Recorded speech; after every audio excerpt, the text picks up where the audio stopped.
reform the police, defund the police, or abolish the police? Luis, gut check. So for me, defunding the police, it would be just creating more programs for, things that police officers don't need to respond to. Like, for example, homelessness, right? We call the cops all the time on the homeless. And I think that's personally one is abuse of power that we use with the police, right? And second is, I just don't, the people that are homeless need, programs. They don't need, a more straight shot to jail for trespassing or whatever. I just think that there needs to be a balance. And I think if we created programs that actually went and addressed the issues instead of the symptom, I think would be better. All right, Kurt, gut check, 30 seconds. Reform, defund, or abolish? I'm going to cheat and say defund and reform. I mean, we can't just defund it and cut 10%. We got to have strategic ways where we're reforming that funding to go. Cut the military tanks. We don't need those. So defunding, but it's not as simple as just let's give 150,000 less. Like, we got to be real thoughtful. It might actually cost more in the long run to reform it. All right, Coy, gut check, 30-second reform. I'm with Kurt. Abolish. I'm with Kurt. I don't think you can really defund or reform. You can't do one without doing the other. So you can defund it because money needs to be reallocated to other places anyway, the community programs and other ways in which to service our community, because law enforcement doesn't always need to show up. But the police, they police from a perspective and a vantage point that is ancient, archaic, and old. And I say that because it's systemically racist, and we continue to see that. That needs to be reformed.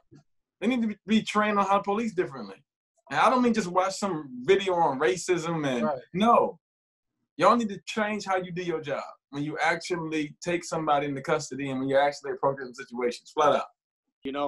There are some professions that can't afford bad apples, right? Can't afford bad apples. You're not going to get in a plane, right, when the pilot is a bad apple. Like that's what Chris Rock said. You're not going to get on a plane when the pilot is a bad apple. Some professionals just can't afford bad apples. So I'm kind of the flip-flopper here. I think I said a week ago that I was more in that reform camp, and defunding didn't make much sense to me. But the more that I've read into it and studied up on it and understood just how much money we're allocating in our budgets to the police, like, I think I was totally ignorant of just how big the police budgets are. But so I'm going to say I'm pretty firmly in the defund category. But of course, if you're going to defund it, then you do have to reform whatever's left over. Mm-hmm. But I'm also sympathetic to the abolish, the abolish idea. And this is why I sort of think we're in a Hunger Games kind of experience. If you are white, you are living in Pan Am, and you're living in District 1, and the whole system is working for you. And if you are a person of color, then you're in one of the other districts, and the system needs to be torn down and totally rebuilt. And what, Pan Am cannot exist anywhere like it, I hope I'm like not going over your guys' heads with this Hunger Games. No, I've seen this here. I know what you're talking about. The other 11 districts, the system's not working for them. And if there's not a time when the iron is hot, like, right now is it.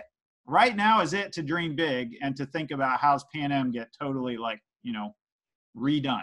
So, all right, there's my gut check. Listen, help me out real quick. But because I think I got it in the video, but I want to be clear. The abolish, that is just totally eliminated. Totally rethinking public safety. Completely. The police don't exist anymore. There's something else entirely there. Wow.